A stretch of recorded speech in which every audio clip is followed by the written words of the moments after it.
Alors, il faut que nous parlions des formulaires, évidemment, c'est la seule chose pratiquement que nous n'ayons pas abordée dans cette formation React, en tout cas parmi les choses importantes. Les formulaires en React, c'est un peu particulier, vous allez voir. On va commencer par évoquer la notion de composants contrôlés, et on verra ensuite comment on va pouvoir gérer plusieurs saisies dans un formulaire. Puis à la fin, on verra que de toute façon, les formulaires, c'est toujours dans n'importe quel framework ou n'importe quelle bibliothèque un travail vraiment à part entière. Et là, en l'occurrence, il y a quelques outils supplémentaires qui vont compléter React sur le travail avec les formulaires.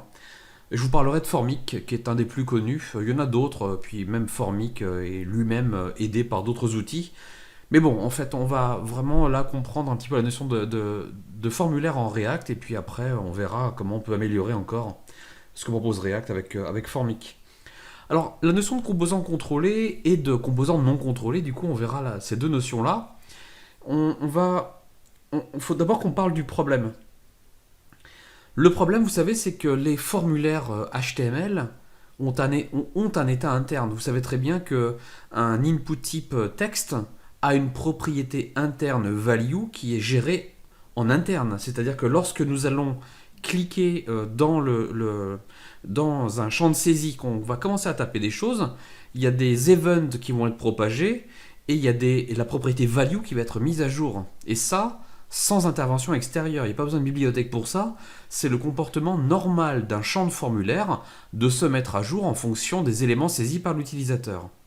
Et ça, c'est un problème pour React, puisque ça sous-entend que le composant a une state interne.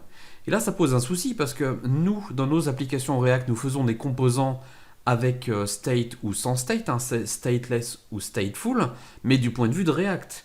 Et là, on est en train de faire la connaissance d'input, de textarea ou de select, qui ont leur propre état interne, et qui n'est pas synchronisé avec celui de React, justement. Ça, c'est un souci, puisque n'oubliez pas que c'est React qui gère l'arbre d'homme et les modifications de l'arbre d'homme. Et là, le problème, c'est que les composants, ces champs-là, le font seuls, sans intervention de React. Donc le seul moyen que nous ayons pour résoudre cette problématique d'état, eh bien en fait, c'est de faire en sorte que ce soit React qui gère l'état interne de ces composants-là.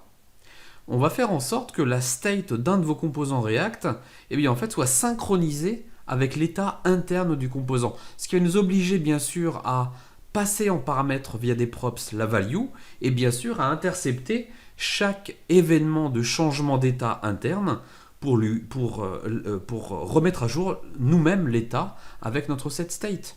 Et de ce point de vue, on considère que React devient la seule source de confiance du composant. Single source of truth, c'est un pattern aussi qui nous garantit que voilà, on n'a pas d'un côté les composants input qui ont leur état interne, de l'autre nos propres composants qui ont leurs propres états.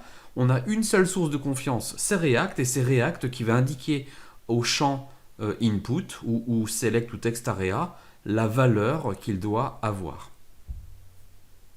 Comment faire ça? En fait, c'est pas très compliqué. La seule chose qu'on va devoir faire, c'est comme je vous l'ai dit tout à l'heure, premièrement, indiquer la valeur de la value à utiliser, et on voit bien que ça va être associé à une valeur dans la state, et par ailleurs, on va faire en sorte qu'à chaque modification du champ sur un event onChange, eh bien en fait on appelle la méthode handleChange, et regardez ce que fait cette méthode handleChange. Elle va simplement mettre à jour la state avec un this.setState. C'est tout ce qu'il y a à faire en fait, mais vous allez voir qu'en testant ça, on va le voir dans la vidéo suivante, que si on ne fait pas ce genre de choses là, on aura des messages de React qui nous diront alors déjà dans un premier temps, on verra que on ne peut pas, si on n'en fait que la moitié, juste value ou juste onChange, on verra bien qu'on ne peut pas changer la valeur, et par ailleurs on verra d'autres messages de React s'il y a des choses qui se passent mal.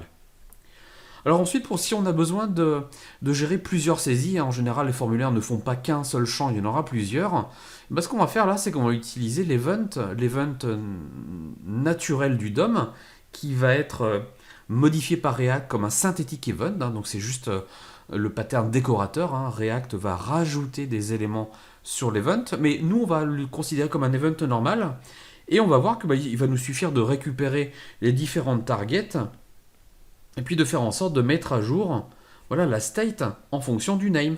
Et là, on va faire en sorte effectivement d'avoir une state dont les propriétés coïncident avec les names des champs que nous allons devoir gérer dans notre formulaire.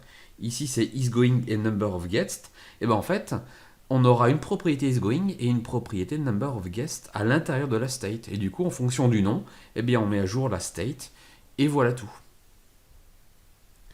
Alors, je vais vous parler de Formic. Je vous en parlais. En tout cas, je vous montrer que c'est effectivement une bibliothèque qui existe, qu'il y a un site pour ça. Je vous mettrai bien sûr l'URL dans la ressource. Et je vous montrerai en fait comment tout ça fonctionne. Mais je vous ferai ça dans la vidéo suivante. Mais je voulais évoquer dès maintenant en fait cette notion de Formic pour vous montrer une solution qui vous permettrait de gérer plus efficacement les formulaires. Non pas que ça soit compliqué, mais vous notez que dans cette vidéo, nous n'avons pas évoqué du tout la notion de validation. Ce n'a pas été fait. Et donc on verra ça dans la vidéo qui va suivre sur le test des formulaires et de Formic. Donc à tout de suite pour la prochaine vidéo.